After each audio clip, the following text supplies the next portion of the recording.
একদিন আমার স্ত্রী তার এক বন্ধুর বিয়েতে গিয়েছিল, আর আমি বাড়িতে একা ছিলাম। একাকিত্ব কাটানোর জন্য আমি পাশের বাড়ির মাধবী চাচির কাছে গেলাম। যখন আমি তার বাড়িতে পৌঁছালাম, দেখলাম চাচি সুন্দর একটি হালকা গোলাপি শাড়ি পরেছিলেন, যা তাকে অনেক সুন্দর লাগছিল। মাধবী চাচি বললেন, বসো, আমি তোমার জন্য চা বানিয়ে আনছি। কিছুক্ষণ পর মাধবী চাচি চা নিয়ে এলো। যখন তিনি চায়ের কাপ টেবিলে রাখার জন্য ঝুঁকলেন, তখন তার ওড়না একটু সরে গেল। আমি হঠাৎ তার দিকে তাকিয়ে থাকলাম। মাধবী চাচি লক্ষ্য করলেন, কিন্তু তিনি কিছু না বলে স্বাভাবিকভাবেই আমার সঙ্গে কথা বলতেই থাকলেন। তার স্বাভাবিক আচরণ দেখে আমি বিস্মিত হলাম। তাই আমি আর কথা না বাড়িয়ে তাকে ঘরে নিয়ে, আমার নাম ঈশান, বয়স ২৫। আমি দেখতে স্মার্ট এবং আত্মবিশ্বাসী। আমার বিয়ে হয়েছে ৬ মাস আগে, আর আমার স্ত্রী অঙ্কিতা অসাধারণ রূপবতী এবং হৃদয়স্পর্শী। সে দেখতে ছিল অসাধারণ সুন্দর আর গায়ের রং ছিল ফর্সা। আমি অঙ্কিতাকে খুব ভালোবাসি এবং আমাদের বৈবাহিক জীবন খুবই সুখের। আমি একটি বেসরকারি কোম্পানিতে ম্যানেজার হিসেবে কাজ করি এবং কাজের ক্ষেত্রে আমি যথেষ্ট দক্ষ। এই শহরে আমি বহু বছর ধরে আছি এবং কঠোর পরিশ্রম ও অধ্যবসায়ের মাধ্যমে নিজের জন্য একটি সুন্দর বাড়ি তৈরি করেছি। তবে বিয়ের আগে আমি কিছুটা ভিন্ন প্রকৃতির ছিলাম। আমি খুব সাধারণ জীবনযাপন করতাম এবং মেয়েদের সঙ্গে কথা বলার বিষয়টিকে বেশ অস্বস্তিকর মনে করতাম। মেয়েদের সঙ্গে বন্ধুত্ব করা বা আলাপচারিতা আমার কাছে অদ্ভুত লাগত। কিন্তু সময়ের সঙ্গে সঙ্গে আমার চিন্তাধারা বদলেছে এবং বিয়ের পর আমার জীবনে নতুন দিশা এসেছে। আজ আমার জীবনের সবকিছুই সুন্দর এবং পরিপূর্ণ। আমি অঙ্কিতার সঙ্গে প্রতিদিন নতুন অভিজ্ঞতা অর্জন করছি, যা আমার জীবনকে আরও আনন্দের করে তুলেছে। আমি সবসময় অযথা ঝামেলা থেকে দূরে থাকতে পছন্দ করতাম। তবে আমার মধ্যে একটা অদ্ভুত স্বভাব ছিল, যা আমি নিজেও পুরোপুরি বুঝতে পারতাম না।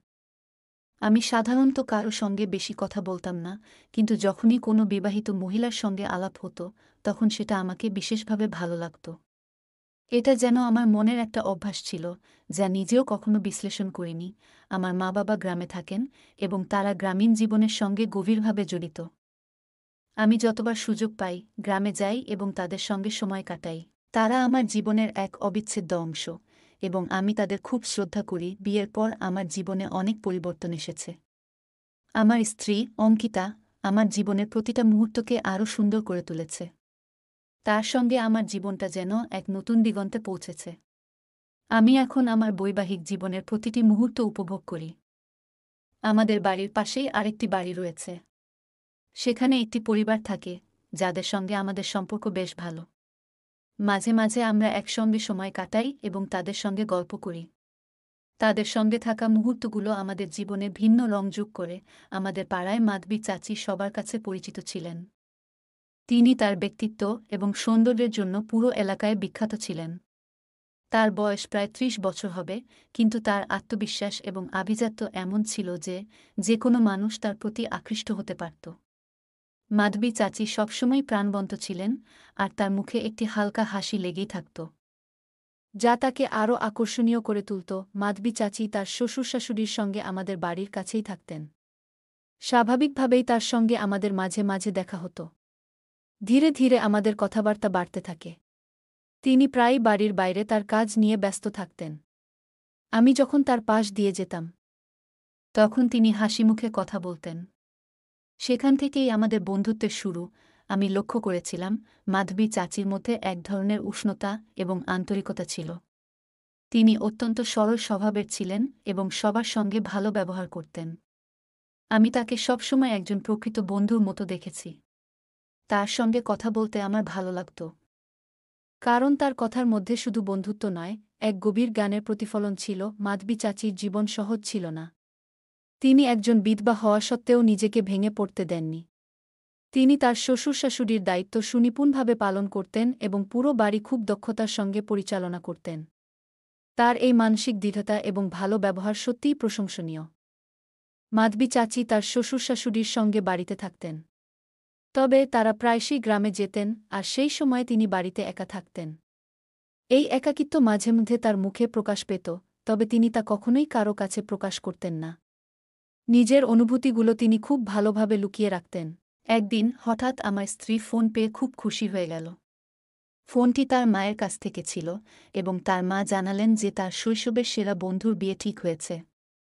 সেই বিয়ের প্রস্তুতিতে সাহায্য করার জন্য তাকে ডাকা হয়েছে। এই খবর শুনে আমার স্ত্রী আনন্দে আত্মহারা হয়ে পড়ল এবং তৎক্ষণাৎ যাওয়ার প্রস্তুতি শুরু করল। কিন্তু আমার কাজের চাপের কারণে ছুটি নেওয়ার কোনো সুযোগ ছিল না। অফিসে তখন কিছু গুরুত্বপূর্ণ কাজ চলছিল। তাই আমি তাকে একাই যাওয়ার জন্য বললাম। যদিও আমি তার সঙ্গে যেতে পারিনি, তবুও তার আনন্দ দেখে আমার মন ভালো হয়ে গেল। আমার স্ত্রী তাড়াতাড়ি তার প্রয়োজনীয় জিনিসপত্র গুছিয়ে নিল এবং পরের দিনই মায়ের বাড়ি চলে গেল। তার চলে যাওয়ার পর আমি প্রথমবার বাড়িতে একাকিত্ব অনুভব করলাম। এর আগে কখনো এতদিন তার থেকে আলাদা থাকিনি। দিন যতই এগোতে লাগল, তার অনুপস্থিতি আমাকে আরও বেশি অনুভূত হতে লাগল। সে প্রায় 10 দিন ধরে বাড়ির বাইরে ছিল, আর এই সময়ে আমি তাকে ভীষণভাবে মিস করছিলাম। বিয়ের পর প্রতিদিন তার সঙ্গে সময় কাটানো আমার জীবনের অংশ হয়ে গিয়েছিল। আমাদের সম্পর্ক শুধু মানসিক নয়, শারীরিক দিক থেকেও গভীর ছিল। তার উপস্থিতি আমার জীবনের এক গুরুত্বপূর্ণ অংশ ছিল। সে আমার জীবনে এমন এক রং যোগ করেছিল, তাকে ছাড়া সবকিছু অসম্পূর্ণ মনে হতো। আর এখন যখন সে আমার সঙ্গে নেই, তখন সেই অভাব আমাকে গভীরভাবে স্পর্শ করছিল। স্ত্রী বাড়ি না থাকার কারণে আমার দিনগুলো একঘেয়েমি আর একাকিত্বে কাটছিল। এই একাকিত্বের মাঝেই আমার মনে নানা রকম ভাবনা আসতে শুরু করল। আমি ভাবলাম, যেই আনন্দ আর সান্ত্বনার প্রয়োজন আমি অনুভব করছি, তা হয়তো পাশের বাড়ির মাধবী চাচি আমাকে দিতে পারেন। মাধবী চাচি একজন বিধবা ছিলেন। আমি ভেবেছিলাম হয়তো তার জীবনেও সেই একই একাকিত্ব কাজ করছে, যেটা আমি এই সময়ে অনুভব করছি। মাধবী চাচি খুব সরল স্বভাবের ছিলেন। তার সঙ্গে কথা বললে এক ধরনের মধুরতা আর আন্তরিকতা অনুভব করতাম। তার হাসি আর সহজ ব্যবহার আমাকে তার প্রতি আকৃষ্ট করত। প্রায়ই তার সঙ্গে আমার কথাবার্তা হতো, যা আমার একাকিত্ব কিছুটা কমিয়ে দিত। ধীরে ধীরে আমাদের এই সম্পর্ক বন্ধুত্বের চেয়ে একটু অন্যরকম হতে শুরু করল। মাঝে মাঝে যখন মাধবী চাচিকে বাজারে যেতে হতো, তিনি আমাকে বলতেন, তুমি সঙ্গে চলো, একা যাওয়া ঠিক হবে না। আমিও তার কথায় সঙ্গ দিতে রাজি হয়ে যেতাম। তার সঙ্গে সময় কাটানো আমার কাছে দারুণ লাগত। বাজারে তার জন্য জিনিসপত্র নেওয়া, দরদাম কমানো আর পথ চলতে তার হাসি শোনা, এই মুহূর্তগুলো আমার জীবনে বিশেষ হয়ে উঠেছিল।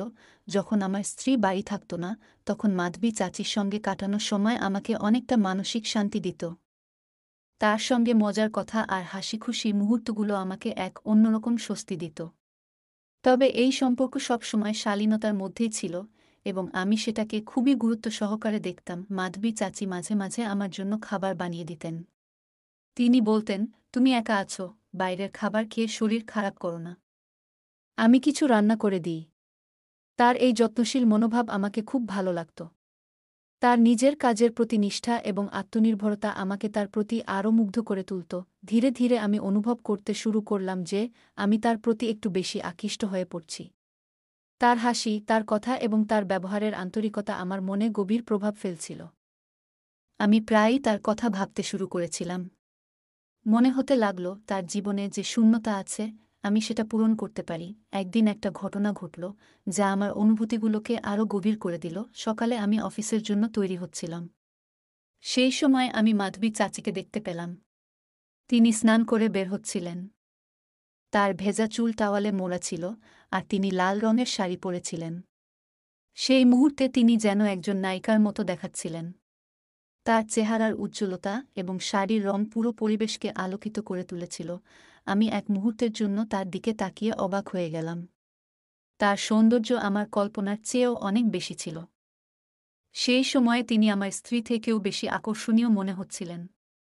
তার আত্মবিশ্বাস এবং সহজ সরল আচরণ আমাকে আরও বেশি মুগ্ধ করে তুলল। সেই মুহূর্তে মনে হলো যেন সময় থেমে গেছে। চাচির সৌন্দর্য যেন আমার উপর এক অদ্ভুত প্রভাব ফেলেছিল। সেই দিন থেকেই চাচির স্মৃতি আমার মন ও হৃদয়ে গভীরভাবে বসে গিয়েছিল। অফিসে কাজ করলেও মনোযোগ রাখতে পারছিলাম না। বারবার তার কথা, তার হাসি এবং তার আন্তরিক ব্যবহার আমার মনে ভেসে উঠত। তিনি যেন আমার জীবনের এক গুরুত্বপূর্ণ অংশ হয়ে উঠেছিলেন। এখন তার উপস্থিতি ছাড়া আমার জীবন অসম্পূর্ণ মনে হতে লাগল। একদিন হঠাৎ করে আমার শরীর খারাপ হয়ে গেল। অফিসে যেতে পারিনি এবং বাড়িতেই থাকতে হলো। আমার স্ত্রী তখন বাড়ির বাইরে কোনো জরুরি কাজে ব্যস্ত ছিলেন। ফলে আমার দেখাশোনা করার জন্য বাড়িতে কেউ ছিল না। শরীর খারাপ থাকায় আমি ক্রমাগত তার অনুপস্থিতি অনুভব করছিলাম। মনে হচ্ছিল, যদি তিনি এখানে থাকতেন তবে হয়তো আমার যত্ন নিতেন। তার ব্যবহার এবং স্নেহের কথা মনে পড়তেই আমি আরও একা অনুভব করতে লাগলাম। ঠিক তখনই আমার মনে একটি নতুন ভাবনা উদয় হল। মনে হল, কেন চাচির সঙ্গে দেখা করতে যাব না?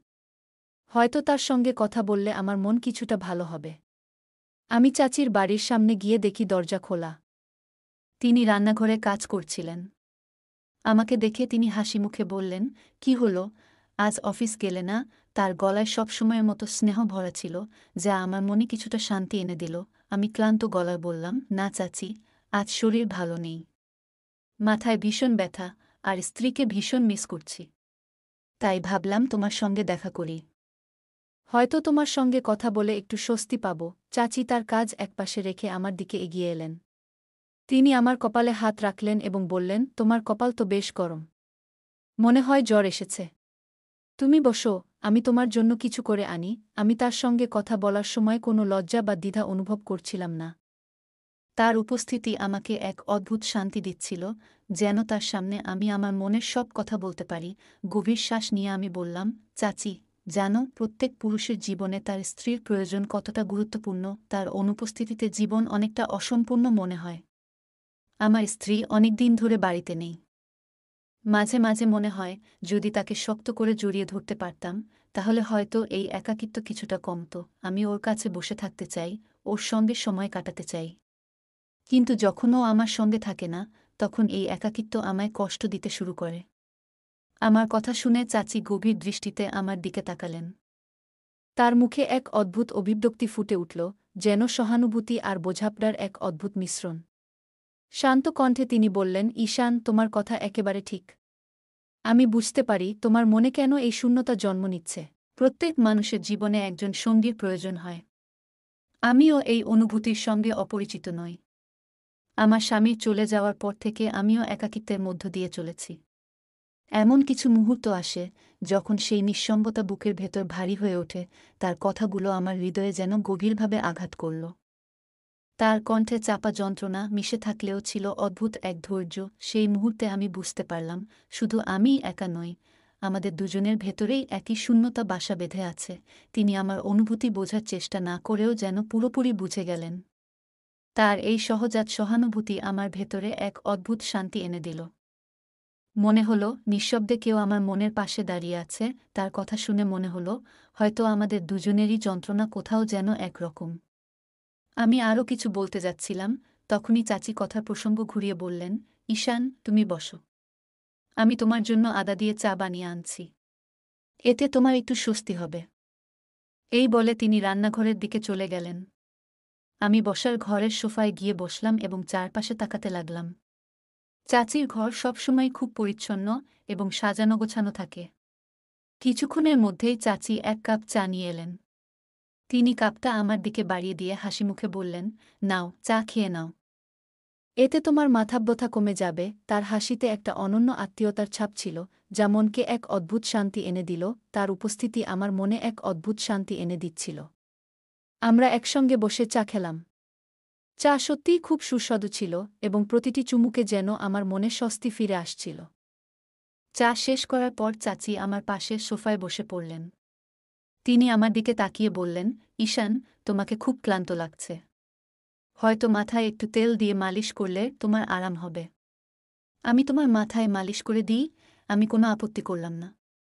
চাচি খুব যত্ন নিয়ে আমার মাথায় হাত রাখলেন এবং ধীরে ধীরে মালিশ করতে শুরু করলেন। তার হাতের স্পর্শ ছিল অত্যন্ত শান্তিদায়ক এবং আরামদায়ক। মনে হচ্ছিল, তার প্রতিটি ছোঁয়ায় যেন আমার মাথার ব্যথা ধীরে ধীরে কমে যাচ্ছে। চাচির স্পর্শে আমি এক ধরনের শীতলতা অনুভব করছিলাম, যা আমাকে খুব স্বস্তি দিচ্ছিল। আমি বুঝতে পারছিলাম, তার মনে কিছু কথা আছে, তবে তিনি কিছু বলার আগে আমি কিছু বলার সাহস পাইনি। চাচি তখন একটি সুন্দর পোশাক পরেছিলেন এবং তার গায়ে দোপাট্টা ছিল। কিছুক্ষণ ম্যাসাজ করার পর চাচি চায়ের কাপ নিতে নিচু হন। তখন হঠাৎ দোপাট্টা একটু সরে যায় এবং আমি কিছুক্ষণের জন্য বিভ্রান্ত হয়ে তার দিকে তাকিয়ে থাকি। চাচি তা লক্ষ্য করলেও সাচাচিকভাবেই হাসিমুখে আমার সঙ্গে গল্প করতে থাকেন। আমি লজ্জিত হয়ে পরিস্থিতি সামলানোর চেষ্টা করি এবং বলি, চাচি, আপনি সত্যিই খুব যত্নশীল। আপনার এই ভালোবাসা ও সাপোর্ট আমাকে অনেক শক্তি দেয়। তারপর আমরা একসঙ্গে চা খেতে খেতে জীবনের নানা গল্প শেয়ার করলাম। সেই রাতে আমি চাচির সঙ্গে বসে অনেক গল্প করছিলাম। আমাদের কথোপকথন ছিল জীবনের নানা বিষয় নিয়ে, যা আমাদের দুজনের মন হালকা করেছিল। চাচি আমাকে জীবনের প্রতিটি পরিস্থিতিতে ইতিবাচক থাকার পরামর্শ দিলেন, আমি তার সমর্থনে নতুনভাবে অনুপ্রাণিত হলাম। আমরা গভীর রাতে গল্প করছিলাম এবং কথা বলতে বলতে কখন ঘুমিয়ে পড়েছিলাম বুঝতেই পারিনি। সকালে ঘুম থেকে উঠে দেখি চাচি হাসি মুখে বলছেন, তোমাকে দেখে মনে হচ্ছে আজ তোমার মন অনেক হালকা। আমি হাসি দিয়ে বললাম, হ্যাঁ, তোমার কথাগুলো আমাকে অনেক অনুপ্রেরণা দিয়েছে। স্নান সেরে আমি আমার ডিউটির জন্য প্রস্তুত হতে লাগলাম। যাওয়ার আগে চাচি আমাকে বললেন, যখনই সময় পাবে একটু সময় নিয়ে আমার সঙ্গে গল্প করতে আসবে। তুমি আমার পাশে থাকলে আমার অনেক ভালো লাগে। আমি তার কথা মনে রেখে বেরিয়ে পড়লাম এবং বুঝতে পারলাম জীবনের ছোট ছোট মুহূর্তগুলো কতটা মূল্যবান। আমার জীবনে কিছু দিন খুব সাধারণভাবে কেটে যাচ্ছিল। সেই সময় আমার স্ত্রী বাড়ি ফিরে এলো। তার আসার পর আমি বেশিরভাগ সময় তার সঙ্গেই কাটাতাম। এতে চাচির সঙ্গে দেখা করার সুযোগ খুব কম হয়ে গিয়েছিল। একদিন যখন আমার স্ত্রী পার্লারে গিয়েছিল, তখন আমি চাচির সঙ্গে দেখা করতে গেলাম।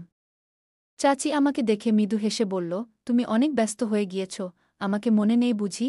আমি তাকে আশ্বস্ত করলাম, এমন কিছু নয় চাচি।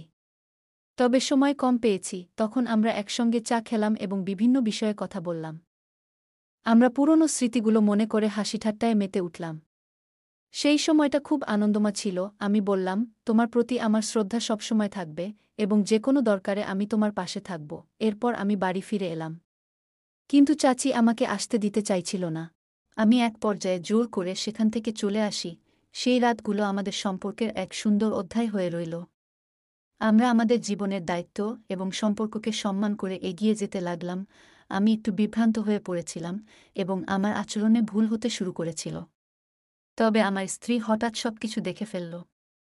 তার চোখে জল জমে গেল এবং সে গভীর দুঃখে কেঁদে ফেলল। আমি দ্রুত তাকে থামানোর চেষ্টা করলাম এবং বোঝানোর চেষ্টা করলাম যে এটি একটি অনিচ্ছাকৃত ভুল ছিল।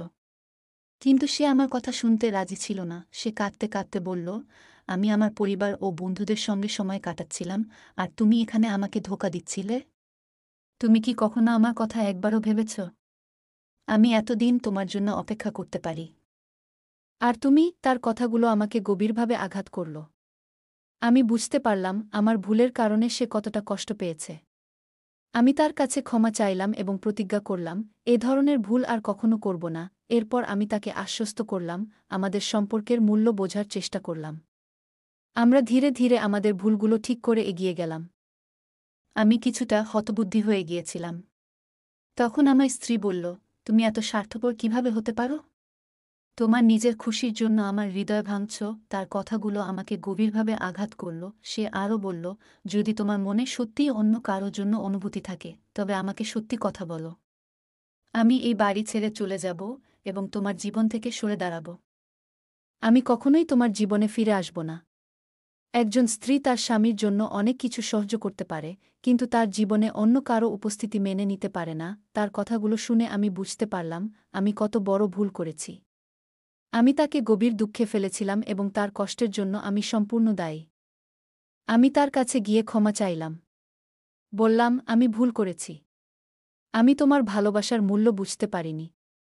তবে আমি প্রতিশ্রুতি দিচ্ছি, আমি এই ভুল আর কখনোই করব না। তার চোখে জল ছিল, কিন্তু আমার আন্তরিক ক্ষমা প্রার্থনা দেখে সে আমাকে একটা সুযোগ দিল। আমরা আমাদের সম্পর্কটিকে নতুনভাবে শুরু করার সিদ্ধান্ত নিলাম। যেখানে বিশ্বাস এবং ভালোবাসা থাকবে। সেই রাতের কথা আমার মনে গভীর ছাপ ফেলে গেছে। সেই মুহূর্তে আমি বুঝতে পারলাম, সাময়িক সুখের জন্য কখনো পরিবারের আবেগে আঘাত করা উচিত নয়। তার কথাগুলো শুনে আমি নিস্তব্ধ হয়ে গেলাম। আমি উপলব্ধি করলাম সম্পর্কের সত্যতা এবং আবেগের মূল্য দেওয়া কতটা গুরুত্বপূর্ণ। আমি প্রতিজ্ঞা করলাম যে আমি আমার স্ত্রীর বিশ্বাস ফিরে পাওয়ার জন্য সবকিছু করব এবং তাকে আর কখনো কষ্ট দেব না। আমি তার কাছে গিয়ে আন্তরিকভাবে ক্ষমা চাইলাম এবং বললাম, এমন ভুল আর কখনো হবে না। তুমি আমাকে ছেড়ে যেও না। তুমি আমার জীবনের সবকিছু, তোমাকে ছাড়া আমি কিছুই না। সেদিনের পর থেকে আমি আর কখনো সেই ভুল পথে পা বাড়াইনি। মনে হয়েছিল প্রতিটি ভুল পদক্ষেপ আমাকে শুধু আমার প্রিয় মানুষটি থেকে আরও দূরে সরিয়ে নিয়ে গেছে। কিন্তু এবার আর না, আমি গভীর সংকল্প নিয়ে তার সামনে দাঁড়ালাম। হৃদয় জুড়ে ছিল অপরাধবোধ আর অনুশোচনা। ধীরে ধীরে আমি আমার সমস্ত ভুল স্বীকার করলাম। কণ্ঠ কেঁপে যাচ্ছিল, কিন্তু মন ছিল একদম স্পষ্ট।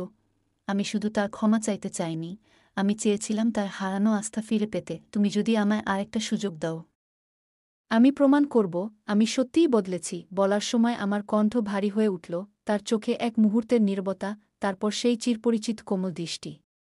সে তার উদারতার পরিচয় দিয়ে আমাকে ক্ষমা করল। সেই মুহূর্তে মনে হল আমি যেন এক নতুন জীবনের দ্বারপ্রান্তে দাঁড়িয়ে আছি। তার ভালোবাসা আর বিশ্বাসের ছায়ায় আমরা আবার নতুন করে জীবন শুরু করলাম। আমার ভেতরে সেই প্রতিজ্ঞা জাগ্রত হল, আমি আর কখনো তাকে কষ্ট দেব না। এরপর থেকে আমি আমার স্ত্রীর সঙ্গে সুখী জীবন যাপন করতে শুরু করলাম।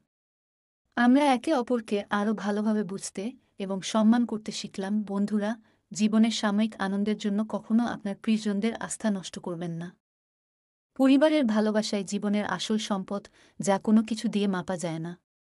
নিজের ভুল থেকে শিক্ষা নিন এবং পরিবারের মূল্য বুঝুন। বন্ধুরা, যদি এই গল্পটি ভালো লেগে থাকে তাহলে দয়া করে ভিডিওটি লাইক করুন এবং আমাদের চ্যানেলটি সাবস্ক্রাইব করুন।